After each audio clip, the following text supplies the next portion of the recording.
ঈদ মোবারক। আবারও স্বাগত জানাচ্ছি কর্পোরেট অনুষ্ঠানের ঈদ আয়োজনে। এই যে উন্নত প্রযুক্তি ব্যবহার করে যে সিনেমাগুলো হচ্ছে, আগে কিন্তু এই প্রযুক্তির ব্যবহার ছাড়াও সিনেমা হতো। তখন কি আসলে ভালো ছবি নির্মিত হতো না? হ্যাঁ, আপনার কি মনে হয়? অবশ্যই হতো। আসলে তখন যেই ভালো ছবি হতো, এখন কিন্তু আমাদের দেশে বিশেষ করে এত ভালো ছবি এখন হয় না। তখন গল্প লিখতো মন থেকে এবং যেটা সমাজে যায় সেই ধরনের গল্প লিখতো। এখন গল্প লিখে চেন্নাই থেকে। আমাদের দেশের 99% মুভি চেন্নাই ভিত্তিক হয়ে গেছে। বিষয়টা যদি একটু খোলাসা করেন যে চেন্নাই ভিত্তিক খোলাসা যেটি হতো, বলতে চাচ্ছেন আপনি। এখন চেন্নাইতে যেই ছবিটাই রিলিজ হবে, এখন আপনি যে যারা মানে সুইপার পট্টি যেটাকে আমরা বলি, ওইখানে দেখবেন অনেক ঘরে কম্পিউটার আছে, কারণ ওইখানে তামিল ভাষা বুঝে এরকম অনেক সুইপার আছে। তো এই ছবিটা করে কি ওনাদেরকে নিয়ে দিয়ে দেয়, অথবা ডাউনলোড করে দিয়ে দেয়, ওনারা এই গল্পটা লিখে দেয়, মানে জাস্ট ট্রান্সলেট করে দেয়। আপনি একটা কথা বুঝতে হবে, তাদের কালচার আমাদের কালচার সেম না, তাদের রিলিজন আমাদের রিলিজন সেম না। আমি কক্সবাজারে শুটিংয়ে গেলাম, আমার হোটেলের সাথেই একটা গান হচ্ছে, রাত্রে শুটিং হচ্ছে। গানের কলিটা হচ্ছে বোক করে ধাক ধাক, বাকুম করে বাক বাক। এটা বারে বারে যদি একই কথা শুনতে পারি, একটা শুটিংয়ে কিন্তু একটা লিরিক্স মিনিমাম 20 বার বাজাতে হয়। বুকে করে ধাক ধাক, কুসুম করে বাক বাক। এখন আমি তো আর এটা খুঁজে পাচ্ছি না, আসলে এটা কিসের গান? নো মিনিং, নো কিচ্ছু, এটা কি? তারপরে আমি এটাকে খুঁজে বের করলাম, আসলে দেখি কি একটা চেন্নাইয়ের ওই ভাষাটাকেই সেম করে ফেলছে বাংলা ভাষা। তো এরকমই আপনি যে কোনো ছবি আপনি দেখবেন যে ছবি রিভিউ লিখে যে এইটা এই ছবি থেকে নেওয়া, এটা ওই ছবি থেকে নেওয়া, এটাই ছবি থেকে নেওয়া। তো এখন আপনি ছবির বাজেট হচ্ছে 50-60 লাখ টাকা। চেন্নাই যেই ছবিটা করেছে সেটার বাজেট হচ্ছে আপনার সর্বনিম্ন যদি হয় 80 কোটি, 90 কোটি, 100 কোটি টাকা রুপি। এখন আপনি 50-60 লাখ টাকা দিয়ে ওটা কি ছবি বানাবেন? গেল একটা। আর্টিস্টের ব্যাপারগুলো আছে, ওইখানে ছবি শুরু হয় হচ্ছে শুটিং, মানে ছবির কন্ট্যাক্টটাই এইভাবে, মানে স্টার্ট টু ফিনিশ। আপনি এই যে মুম্বাই টেলিভিশন দেখি আমরা, আমাদের তো ইন্ডিয়া টেলিভিশনে মানে ঝাঁকানাকা বাংলাদেশ। এখন এই ঝাঁকানাকা বাংলাদেশে আপনারা যত টেলিভিশন চ্যানেলই দেখেন না কেন, ঢাকা শহরে কিন্তু আমাদের বাংলাদেশের টেলিভিশন চ্যানেল একটু কম দেখে, প্রবাসী বাংলাদেশিরা হচ্ছে একদম প্রফেশনালভাবে বাংলাদেশি চ্যানেল দেখে। আপনি দেখবেন একটা হিরো অথবা একটা হিরোইনের আপনার একই সাথে টিভিতে কোনো প্রোমো দেখবেন না দুইটা ছবির, নাই। কারণ ছবির সিস্টেমটাই বললাম স্টার্ট টু ফিনিশ। আমরা এখন ছবি করি মানে 10 থেকে 12টা, 15টা, 17টা, 18টা ছবি রিলিজ হয় এক বছরে। তাহলে যদি 18টা ছবি এক বছরে রিলিজ হয়, তাহলে আপনার 20 থেকে 22 দিন হলো অ্যাভারেজে আপনার টাইম। অ্যাভারেজে 20-22 দিনে আপনি একটা ছবি কি বানাবেন? তাহলে কয়টা প্রবলেম হলো? একটা হচ্ছে আপনার হিস্ট্রি, হিস্ট্রিটাই হচ্ছে হলো স্টোরি, যেটা স্টোরিটাই হচ্ছে হলো কপি, রিলিজনের সাথে বা আমাদের সমাজের সাথে যায় না, আজগবি স্টোরি, কারণ তাদের সাথে যাবে। আরেকটা হচ্ছে বাজেট, আরেকটা হচ্ছে আর্টিস্ট। এই তিনটা মিলে এখন ছবি ভালো হয় না, কারণ ওই যে আর্টিস্ট, সে যেই মেকআপ গেটআপে আসে, ওইখানে কান্না করে আসছে, এইখানে গান গাইতেছে। তার 20 দিনের মধ্যে ছবি শেষ করতে হবে, ক্লিয়ার?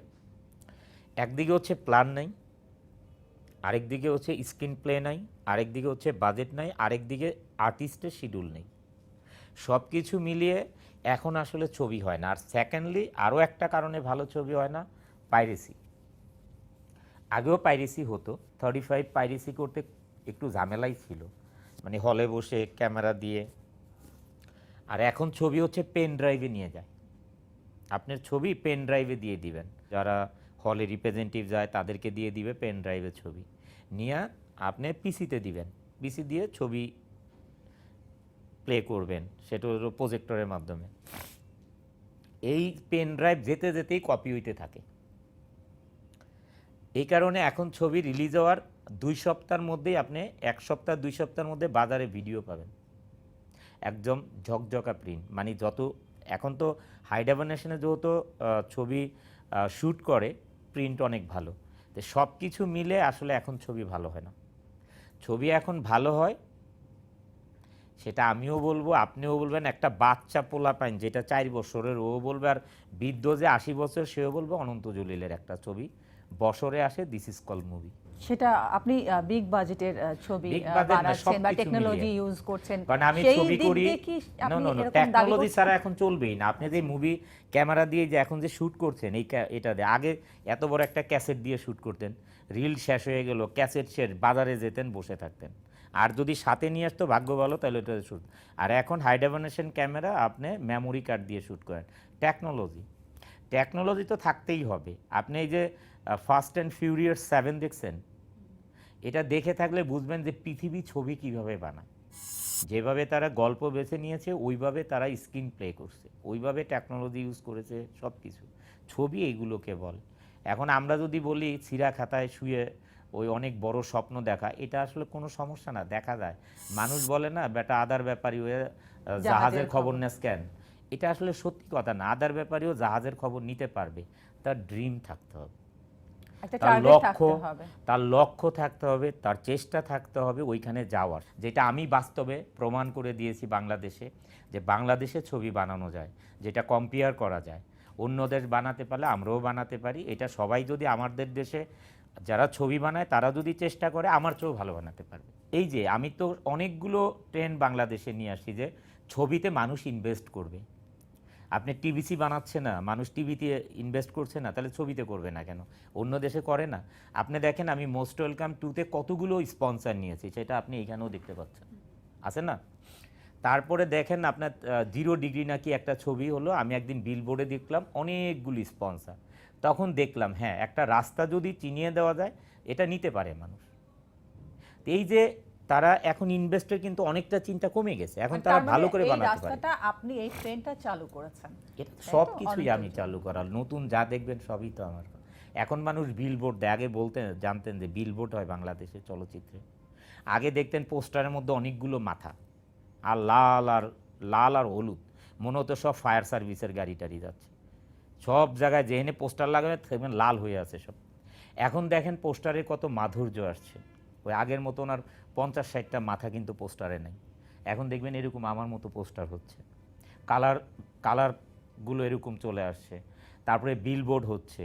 তারপরে আমি যেরকম ছবি শুরু করে দিলাম, যে ছবির প্রোমো করার জন্যে আগে শুধু দেখতেন রিক্সা আর ঘোড়ার গাড়ি, আমি কি করলাম, এত সুন্দর করে গাড়িকে ডেকোরেশন করে এলসিডি টিভি লাগিয়ে দিয়ে ওইখানে টেইলার গান চালাতে থাকলাম। এখন আমি অনেকেই দেখি এটা করে।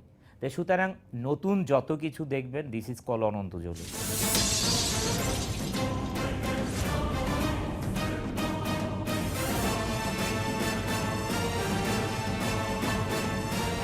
প্রিয় দর্শক, সময় হলো বিরতির পর আবারও ফিরে আসবো আমাদের আজকের অতিথির সাথে। ততক্ষণ আপনারা আমাদের সাথে থাকুন।